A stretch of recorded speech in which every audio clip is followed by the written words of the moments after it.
This week we're going to cover the Wars of Independence in Latin America. And we're going to begin with Haiti because Haiti was the first country in the region to gain its independence.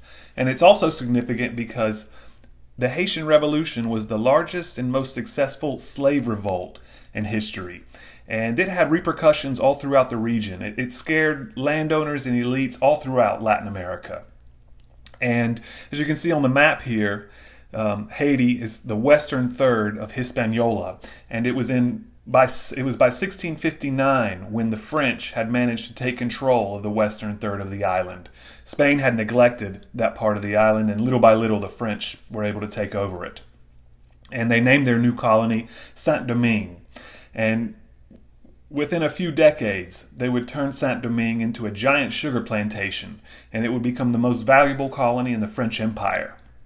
And by the 1780s, Saint-Domingue was producing about 130 million pounds of sugar annually. And there was about 655 plantations. And all of this labor was done by slave labor. About 30,000 Africans arrived every year in Saint-Domingue, mostly coming from Angola and the Congo.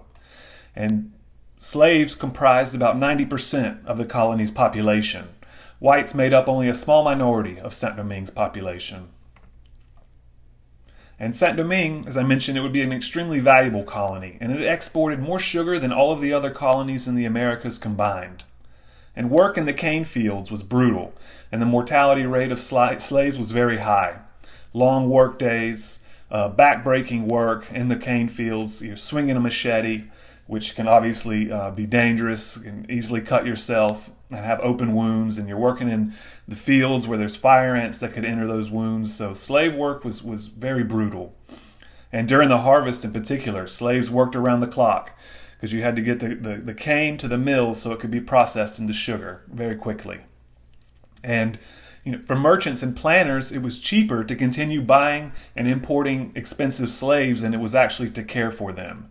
And the French didn't even try to convert their slaves to Catholicism. And when we're discussing Latin American independence, it's important to take into account the events that were occurring in Europe. This goes not only for Haiti, but also for Brazil and Spanish America, as we'll see. And in the case of Haiti, we must consider the 1789 French Revolution. And the French Revolution was fought in the name of equality, and it declared all men to be free and equal. And these were new ideas. These were new radical revolutionary ideas. And these ideas of equality and liberation, they tended to filter down into the French colonies such as Saint-Domingue. And house slaves in the cities overheard their masters conversing about liberal ideas and the Declaration of Rights of Man, which was a famous document produced by the French Revolution. And these ideas were then relayed to people in the country. And these were, as I mentioned, revolutionary ideas, especially in a slave society such as Haiti.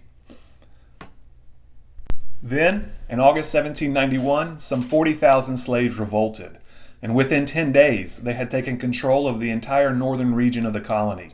They drove out the French, and they began over 10 years of chaotic warfare, and that's what you see in this image here. You see the French soldiers fighting the slaves.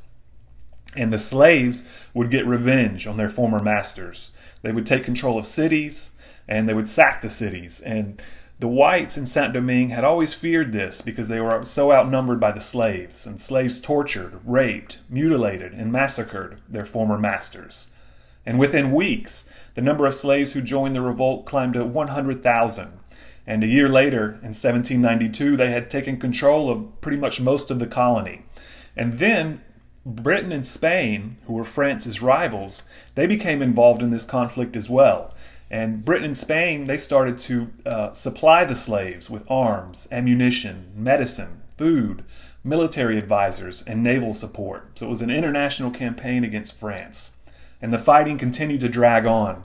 And of course, if you're familiar with the French Revolution, Napoleon rises to power. And when he rises to power, in 1802, he sends a large military force to squash the rebellion. And he would lose 50,000 soldiers in Saint-Domingue. Many of them died of diseases such as malaria and yellow fever, but also in combat with many of the slaves. And finally, in 1804, the French were expelled from the island, and Haiti became the first independent country in Latin America.